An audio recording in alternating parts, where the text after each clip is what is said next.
প্রিয়। আমি ফুলের ঘ্রাণ নিতে অনেক বেশি পছন্দ করি, আর গোলাপ তো বলতে হবে ফুলের রানী। আমার মনে হয় না পৃথিবীতে এমন মানুষ আছে যারা ফুল ভালোবাসে না। আমার মনে হয় পৃথিবীতে প্রত্যেকটা প্রাণী ফুলকে অনেক বেশি পছন্দ করে। বাসায় এই ফুলগুলো আসার পর আমি সব সময় দেখতাম যে আজকে কত বড় হয়েছে, কতটুকু ফুলটা ফুটছে এরকম। তো দেখতে দেখতে দেখা যাচ্ছে একদম লাস্ট পর্যায়ে ফুলগুলো নষ্ট হয়ে যাবে। তখন আমি আস্তে আস্তে এই ফুলগুলা কেটে নিই এবং আমার মাথায় একটা চায়না বুদ্ধি চলে আসে।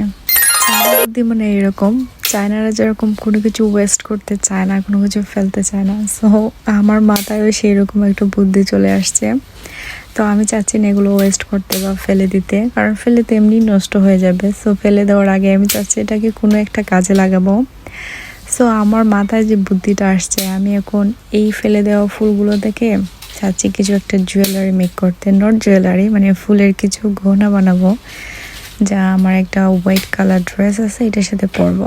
অনেক দিনের শখ ছিল এরকম ফটোশ্যুট করার, বাট হয়ে ওঠে না। আর এইখানে তো এরকম কেউ নাই, তো নিজে নিজেই ঘরে বসে গয়না তৈরি করতে লেগে গেলাম। ফুল আমার যেরকম পছন্দ, ফুলের গয়না এর থেকে বেশি পছন্দ। প্রায় সময় আমি ফেসবুকে বিভিন্ন পোস্টে প্লাস্টিকের গয়নার অনেক ভিডিও দেখতাম, ভালো লাগতো। তো দেশ আর লন্ডনে অনেক বেশি দূরত্ব, যার কারণে এগুলো আনা পসিবল না। তো ভাবলাম আমি ঘরে বসেই বানিয়ে নেই।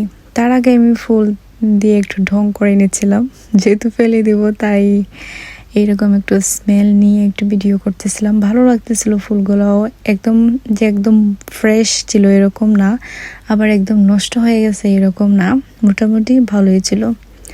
যাই হোক, আস্তে আস্তে সব ফুলের পাতাগুলা বা পাপড়িগুলা ছিঁড়ে আমি টেবিলের উপর রাখলাম। তারপর আমি একটা সুতার এবং সুই করে খুঁজে বার করে এখন আমি একটার পরে একটা মালা গাঁথতে শুরু করলাম। তো একা একা এখানে বসে মালা গাঁথতেছিলাম, আর অনেক বেশি ভালো লাগতেছিল যে অনেক দিন পর, মানে আমি লাইফের ফার্স্ট টাইম ফুলের কোনো জুয়েলারি পরবো, তাও ফেলে দেওয়া নষ্ট ফুল বলতে হবে, বাট ডাজন্ট ম্যাটার, আমার কাছে এটাই অনেক বেশি ভালো লাগছে। তো ফাইনালি আমি একদম রেডি হয়ে গেছি। সেরকম কিছু না, জাস্ট সিম্পলি একটা মেকআপ নিলাম। আর আমার নর্মালি হেয়ার একটু কালারই ছিল, একদম হেয়ার একটু পনিটেল করে নিয়েছি। আর হাতের মাঝে দেখতেছেন এটা আমার তো 2 থেকে 3টা ফ্লাওয়ার ছিল, মানে পাপড়ি। তো এগুলো দিয়ে একটা সিম্পল একটা ব্রেসলেটের মতো চুড়ি বানিয়ে এনেছি। তো আমি তো আয়নার সামনে গিয়ে একদম ঢং করতেছিলাম, মানে কি একটা ভাব নিচ্ছিলাম। যাই হোক, আমার চায়না বুদ্ধিটা কেমন ছিল কমেন্ট করে জানাবেন। Thanks for watching my video.